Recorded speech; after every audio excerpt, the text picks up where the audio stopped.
as what exactly happened as far as why it was smoking as bad. Like it was literally passing oil through the exhaust ports. You know, either like a cracked ringland or something, or maybe a valve seal got toasted. I don't know, but Okay. for the most part, I think it was a lower a piston and rod, or a piston issue. All right, so we want to inspect short block.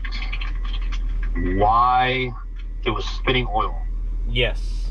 Was it spitting oil out, smoking? What was the deal? Yeah, like we were making a pull in on the dyno, and it was smoking a little bit, and made a pull, and like right at the end of the pull, it just kind of like started puffing tons of oil out, or tons of smoke out. So I shut it off, thinking maybe the motor was toast, but the car still ran. It just smoked a ton. All right, so the goal is to use our inventory Gen 3 custom pistons we just got in for that, though, right? Regardless. Yes, because I know those pistons are probably toast. So the heads, potentially just go through them, clean them up, and reassemble them. And we're just going to do the short block. You'll do the long block. Correct. The rings look amazing. Whoever did it actually checked clearances too.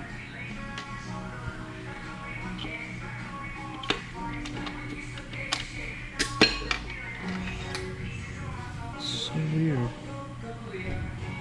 wonder what they used to check clearances with. There's definitely marks from clearance checking. It's a Canadian too.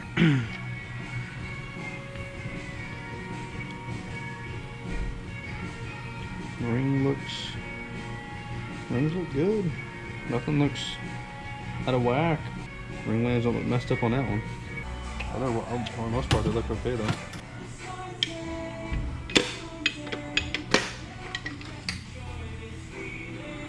How fast does this one go? Not fast enough. Like we literally went to the dyno after I got it all put together, and then it did that. I'm trying to figure out what in the hell they use to check clearances. Unless that's plastic gauge. Standard ACO. Look at this though. Like, oh, that skirt's messed up. Yeah, I didn't even notice that just now. That skirt's torn up. you think that's what would cause it to fucking smoke? Well, it might have had some of that might have torn up the cylinder, because the rings themselves don't look terrible. So that second ring, see that second ring? I'll show you. How it's marked like that? So the second ring, see how there's a faint silver shiny line? Yeah. And that, so you can still see a lot of black at the top of the ring? That's showing the ring is not worn out. See how there's more shiny line here? It's more half the face, and here it's real faint. So the thinner the shiny line is the less wear, right? So the face of the ring is black and it's tapered. So the more it wears, the more you're going to see a shiny line. The ring does not look terrible at all. It's weird, that one piston, man, that's torn up though. And so it doesn't go, see, it doesn't transfer to the oil ring, to the lands at all. It's just here. So it might be lacking oil, and it's just scraping it, and there doesn't have any oil there. And then whenever it messed it up, then it puts a groove in the cylinder, and that's where it lets oil through. This one came out over here, and that was front. So that was the top. It was up here. Yeah, it's got a pretty good groove.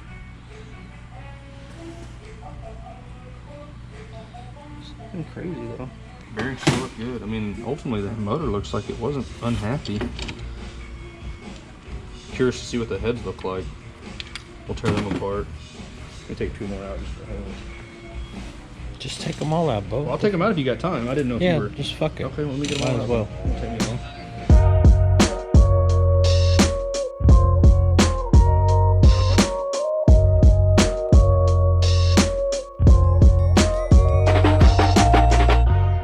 Everything's valve job. Those front springs aren't yours, by the way. The back springs are yours. Like that arm. Where the sandals at, bro? I left them at home just for you today. And that Ron Jeremy fucking mustache. Yeah. Gotta keep it up for those mustache rides. Yeah, buddy. And you got my man over here slaving away.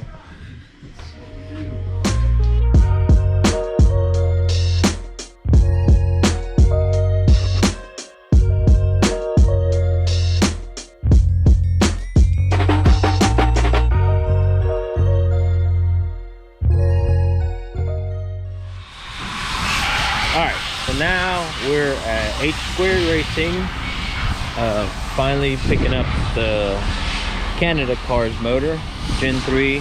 He got it all sorted out, and we are pretty much going to thrash to put it together. We need to go ahead and go testing. We need to test this like ASAP, like this weekend ASAP, and it's Wednesday, because we need to have that thing ready to ship for May 9th. So. And we need to spec it out and make sure it goes down the track and all that. Here it is.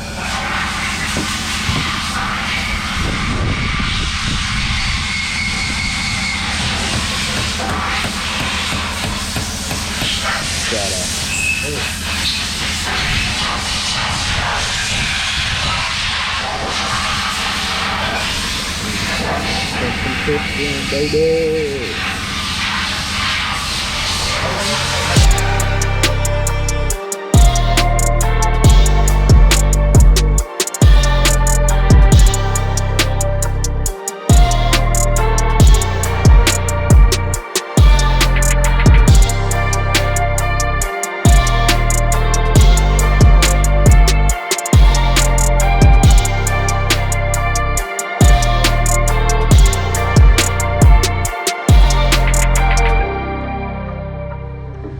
Hello YouTube. I just finished putting the Canada car back on the rack. We just brought it back from storage. Although I already got the motor put together, all I really got to do is put it back together, I guess. Should have it done probably by, it should be running by tomorrow morning. Just gonna grind it out. Yeah, and then after that, put Randy's together.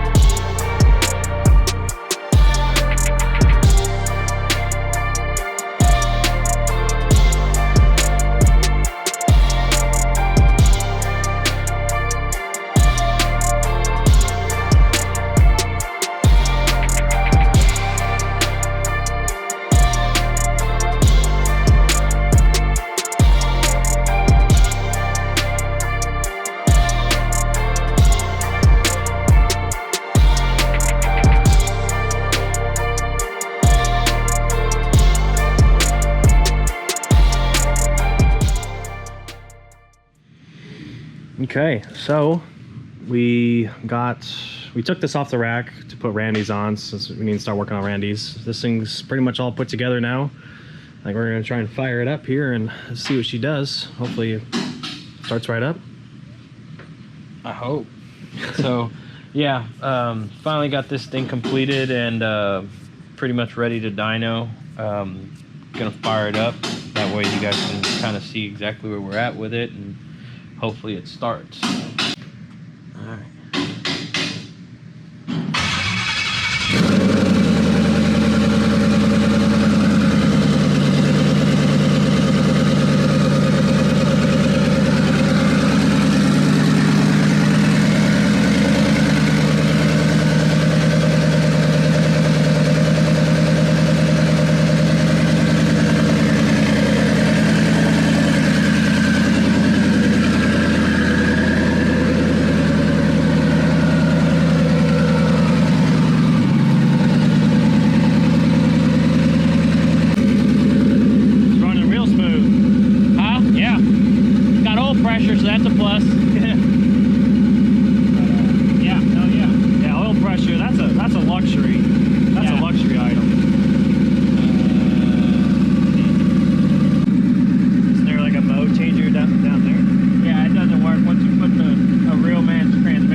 this goes away.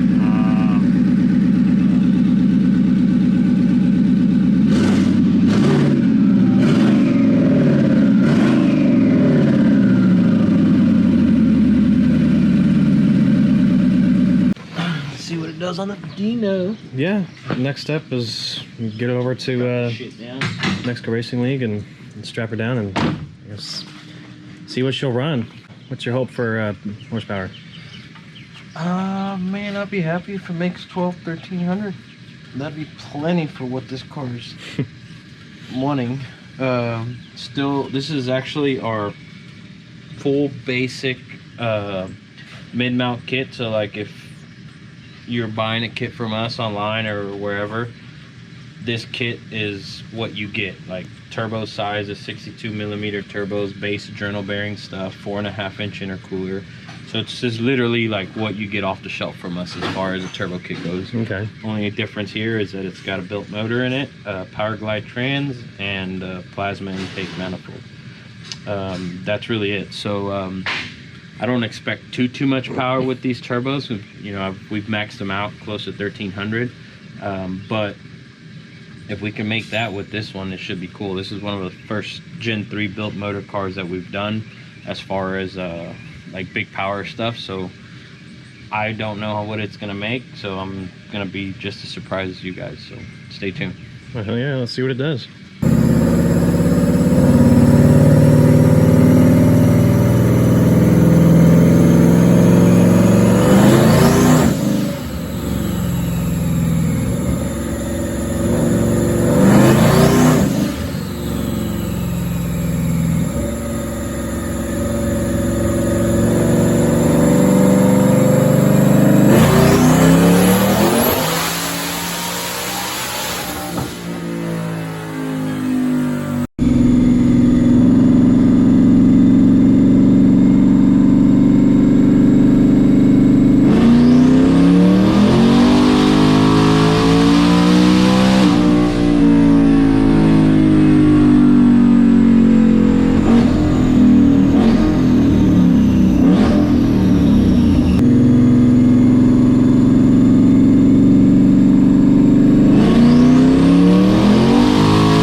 So we just got back from the dyno now. Got the car all pulled in and everything. What did it do? What do you think it did? Too much power. Yeah, like Mike said, too much. Mo pow, baby. This thing should be making like 300. It's, a little much. So I'm super impressed with it. I'm super happy with it, with the power that it made. Car made 1445 on 28 pounds of boost. This is 62 millimeter journal bearing stuff, which I had no idea we'd be able to make that much power. And I think we'd be able to make more, but we weren't planning on putting that much stress on the car, on the dyno. Got on the dyno, did some engine break-in procedures that we normally do. Once we did that, started making some power pulls, and it was as smooth as can be. Just gradually started climbing up on the boost levels, and it was just making power and power and power. So I'm cool with it. I'm happy with it. The customer's happy with it. Now it's time to just get it to the track and try to pretty much dial in everything to be able to say, all right, you have yourself a fast car. I'll ship it out to you, and all you need to do is hop in the car and drive it. This is one of the things we do, and this is one of the packages that we offer. We can do that. So now we're gonna go over everything, make sure everything's good. We're gonna do a leak down compression test on it, make sure the motor's good after the dyno, and then get it ready to go to the track. And it's nothing special, it's a H Squared Racing short block. It's one of our short blocks that we do for our packages, the 1500X short block. Shout out to H Square right here. Real simple, nothing crazy, stock heads, just a valve spring upgrade, and that's it. So, well, sweet. I think this is going to do it for us on this one. As always, thanks for watching, guys. Yeah. Be sure to stay tuned, because we're taking this to the track soon. I'm sure you guys are going to want to see this thing make some rips. Yeah, so Yeah, we're gonna take it to the track, probably get some good pictures of it before it ships out. Again, this is a Canada car, so this is out of the country, pretty much you could say. You know, it's literally on the other side of Buffalo, but it's out of the country. And this customer has been a great customer for us, man. He's this is the second time he shipped the car to us, you know, to do all the upgrades and everything. So I'm super stoked to help him out and get this car dialed in to where it needs to be, and hopefully he enjoys it. On that note, catch y'all next time. Yep.